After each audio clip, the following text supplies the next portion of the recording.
Hello and welcome to this episode of Trash to Track. In this episode I'm going to be taking a look at this Bachmann Class 25 that's been sent in to me by Robert.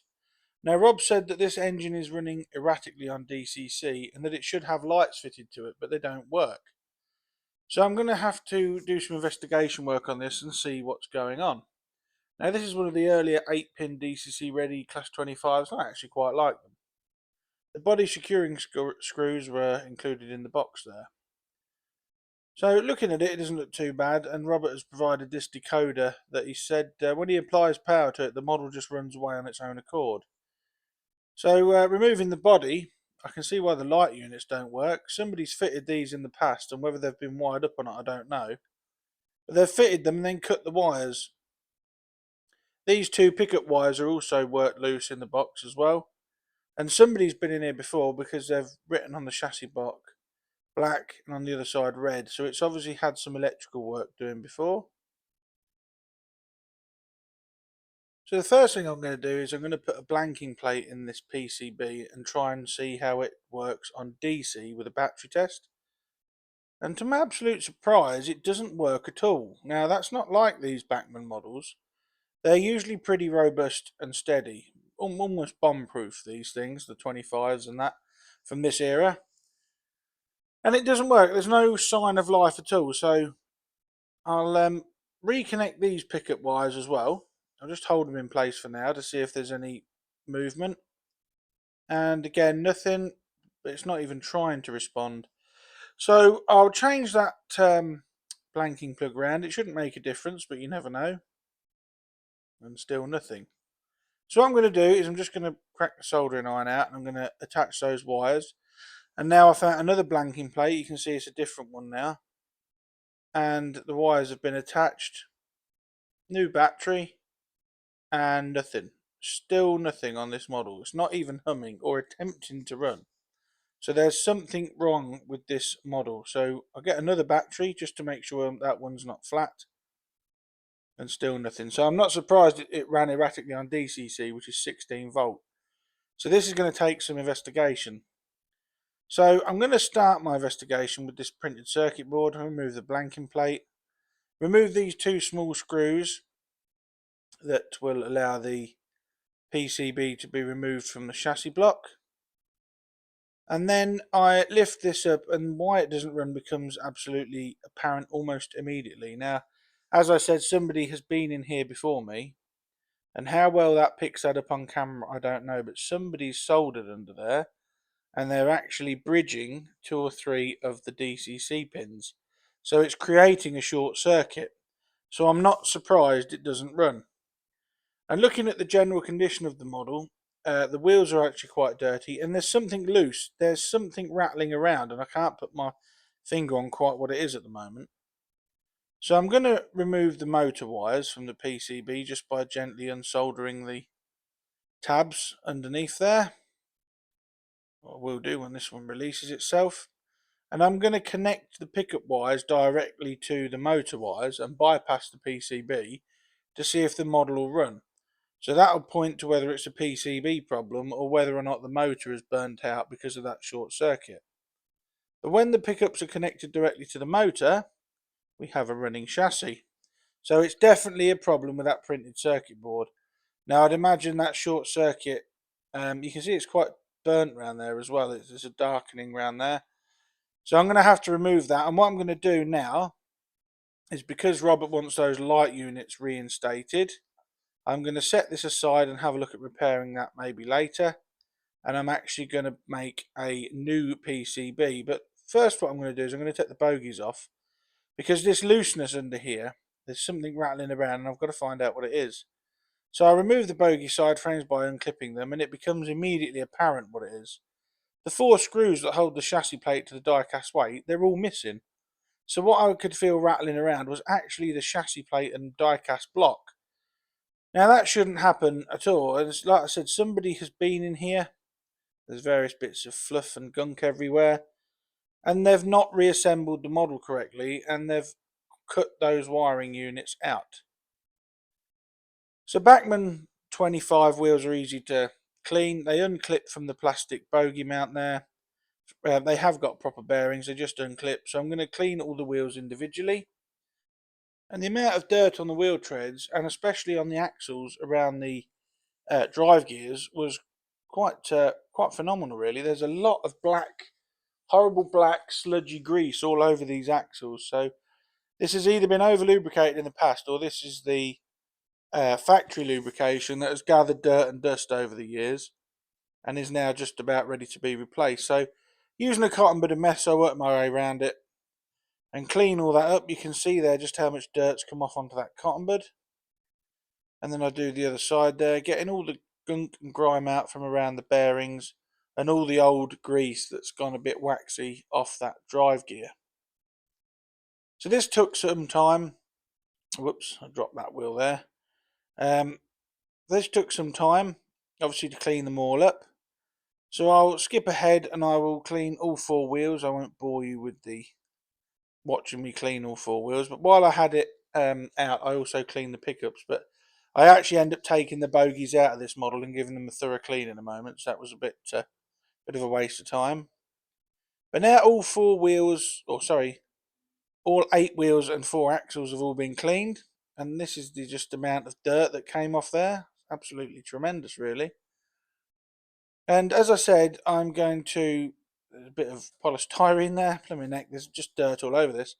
I am going to remove these bogies to give them a thorough clean because there's a lot of thick black grease in them. Now, to release the bogies is relatively easy. You just undo this screw on the top here.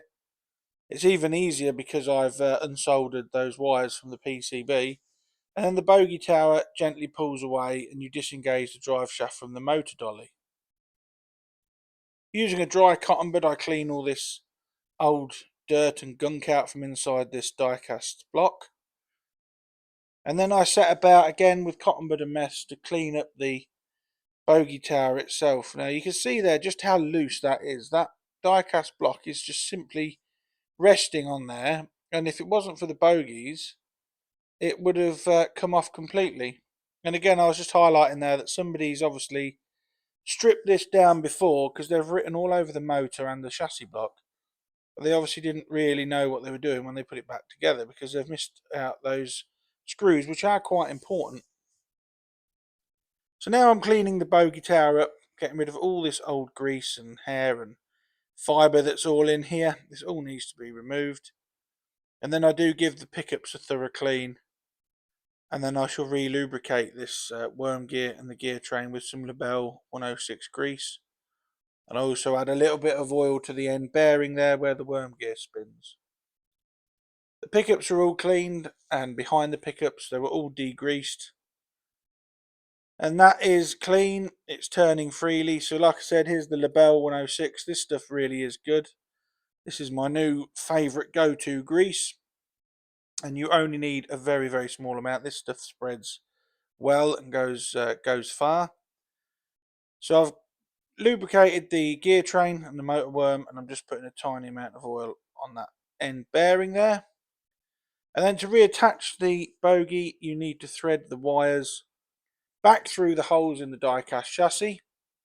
And the most tricky part now is lining up the drive shafts with the drive shaft dolly on the end of that flywheel. So I'm just straightening the wires a little bit there, or at least attempting to. Threading them through, making sure that I don't touch any of that fresh lubrication that I've just put on there. And once the wires are in, the drive shaft is lined up with the dolly and the whole thing is just pushed home. There we go, I'll get it in eventually. There we are. And then make sure that the screw hole on top of that bogie mount lines up with the hole in the die-cast chassis, and that rather large screw was replaced to hold the whole lot in place. Now once that's back in place, I invert the chassis again and just touch the motor wires, which are here, onto the battery just to make sure that that drive shaft is correctly engaged. And you'll see now that when the wires touch, the drive train is moving. So that's all correctly back in place and it's spreading that lubrication around the drivetrain. So I did exactly the same with the other bogie. I took that out and cleaned that all up in the same way. And now it is time. Oh, I found that as well. That pickup wire had obviously been cut at some point and resoldered. The heat shrink they'd used was actually too large and actually came off when I took the bogie off. So I've got my tub of screws and I'm going to look through them. And amazingly, the first screw that I find, a little silver screw, looks to be exactly the same size and head size as the one I need. So I'm thinking, oh, I could be onto a winner here. Put it in the hole, and what do you know? The thread is correct, the head side is correct, so it fits in the plastic cutout, and it secures the chassis to the die-cast block. And then it occurs to me that that screw looks very similar to the two I took out of the PCB. So retrieving those, I use these as well as the one I found to replace the ones that are missing. I will when I can get it to line up. There we go. And they are a perfect fit, so I've got no doubt that they are the type of screws that are missing. So now that I've got three, I have another dig around that screw pot, and I do find one more. So I was able to replace all four of the missing screws. And that has made a hell of a difference. There's no rattling now. That looseness obviously is all gone. And everything is secured the way it should be. So now that that's done, I'm going to replace the wheels. Now you have to, I keep dropping these wheels, butterfingers. You have to make sure those bearings line up in the plastic bogie well. They are a push down clip fit, and you also have to make sure that the pickups are situated correctly behind the wheels and that the pickups are pressing on the wheel backs. Otherwise you'll end up with you'll end up with some wheels that are picking up no electricity. And once the wheels are in place, I'm going to use the pin dropper to put some oil on the axle bearings again, because we cleaned all the original dirty lubrication off. So I'm just making sure there's plenty of lubrication in those bearings. And then the bogie frames are a simple clip fit back into position. I did give a quick dust over with the paintbrush with the bogie frames and cleaned out any detritus that was inside them. And they are just simple. You line them up, make sure the clips are aligned, and simply just snap them back into place, ensuring that the clips are correct. They will go into place with the clips out of sync, so you've got to make sure that they are done correctly. And that's that one, and now this end one is also clipped back in. This model is also missing an NEM coupling, so I'll replace that when I get it back to the test bench. So that's the chassis and the motor block all sorted on this model. And now I'm going to turn my attention to building a new printed circuit board for it. And what I'm going to use is I'm going to use this striped copper clad board that when I've finished farting about with these wires I will show you. There we go. And I'm going to cut some of this off, mount it onto the chassis block and solder all the wires together, colour code the wires, and hopefully get this model running again. The decoder I'm using has got 8 pins, so I'm going to need 8 strips on the copper board. And I've also put some insulation tape on the die-cast block. Now, this is insulated underneath, but I put that on there as a little bit of extra protection.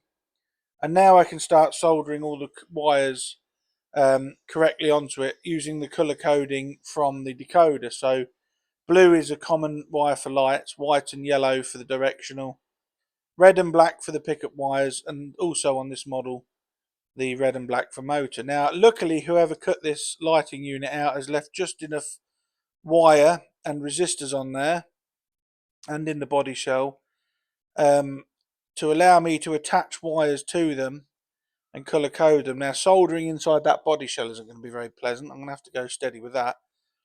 So I'm going to strip the ends of all the wires, tin them all, and then extend the wires onto that copper board. So to save you from what was about an hour and a half of soldering on and off, I will do this in stages. The body shell will only go on one way. Those lugs have to go in that cutout in the die cast. This is the fan end. Don't wire it up incorrectly, otherwise the body shell won't go back on. So I've made a start. I've done the tail light units here, the yellow and white wires, and the blue wires have been extended. This pickup wire isn't quite long enough, so I'm going to have to extend that. But you can see I've soldered the blue wires together, the white, all on their own separate tabs, ready for when I do the decoder. And the decoder, I know that on the decoder the red and black wires are track pickup, orange and grey a motor, and then it's a case of lining up and joining up the yellow, white and blue wires. So we're getting there slowly. Like I said, this took about an hour and a half, this soldering job, because I wanted to make sure I did it properly, and here we are. I've now extended the wires in the body shell without damaging it. That took some doing. Had to work carefully, and I couldn't really do it with the camera stand in the way. And this copper board, this solders really nicely. The solder flows on it lovely. I've taken the 8-pin socket off the decoder, ready to hardwire this in. And then here we are, it's done. The decoder is wired in correctly.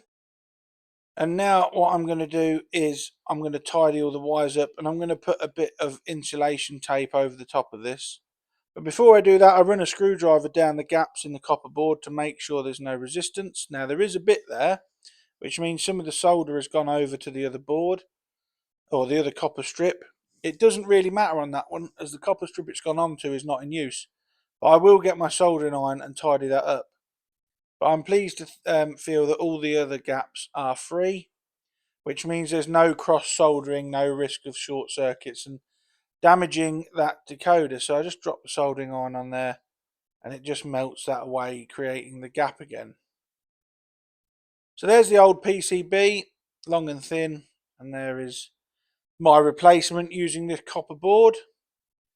And now what I'm going to do is I'm going to put some insulation tape over the top of all those solder joints. Again, it's probably overkill, but I'd rather do it to prevent any future short circuits. Anything getting in there, a stray track pin or whatever, could cause a short across those terminals.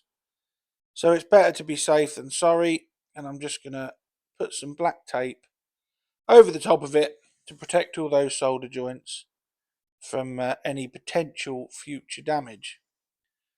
Now once that's done, it becomes a moment of truth. I have not tested this model since I've been doing the soldering, so when I put this on the test track with the battery, that will be the first time I've seen it running, as well as you guys. So putting the body shell on, I've just got to make sure I don't trap any wires, and the body shell just sits snugly down. I'm not going to screw it down yet in case there's any problems with my wiring. So eventually, after a little bit of fettling, I get the body shell back on. And like I said, I'm going to put it on the track to test with the battery. So I put a battery on, and the 25 splutters into life, but unfortunately there's no lights. It's running okay, but the lights aren't working. So it is a bit bright. I just put some darkness over the head code and there's nothing. And to say I was disheartened was an understatement. All that effort I've put in to do this PCB, due to somebody just cutting out the lighting units. You know, they sold it to Robert as a working model with lights, and it was obviously a lie. They were obviously a dodgy seller. And at this point I am frustrated, because the lighting units, I just think they're no good. I've wired them all up correctly. I've double checked. All the wiring is correct. All the colours match up on the decoder. There's obviously no short circuit because it's running. So I put it on the rolling road and test it with a controller, give it a bit more voltage, thinking that the 9-volt battery is not good enough, but still nothing. So the only thing I've got left to do now is to take it over to the layout and test it on DCC. My only hope now is that the lights work on DCC and not DC. A moment of truth. Have I wasted my time? Lights. Oh, yes, they work. Well, look at that. Look at that. Does the train work? Yes. So I did lights on the other end. Reds, cab and headlight. Oh, well, I'm bloody happy with that. So it wasn't a waste of time after all. Excellent. Well, that was a relief, I can tell you, because I honestly thought I'd wasted my time with that. But as you can see, the lights work perfectly on DCC, so they are probably just DCC only light units. The 25 now is trundling around the garden, hauling a rake of vans. This was filmed in mid-May when the weather was absolutely beautiful. And I'm going to get this ready to send back to Robert. If you've got anything you'd like to see featured in a future episode of Trash to Track, please email me at dansmodelrailways@gmail.com. Have a look at getting it sent over, and who knows, it may even feature in an episode all of its own. Thank you so much for watching Trash to Track again. Please like, share and subscribe. And I will catch you all again in the next video.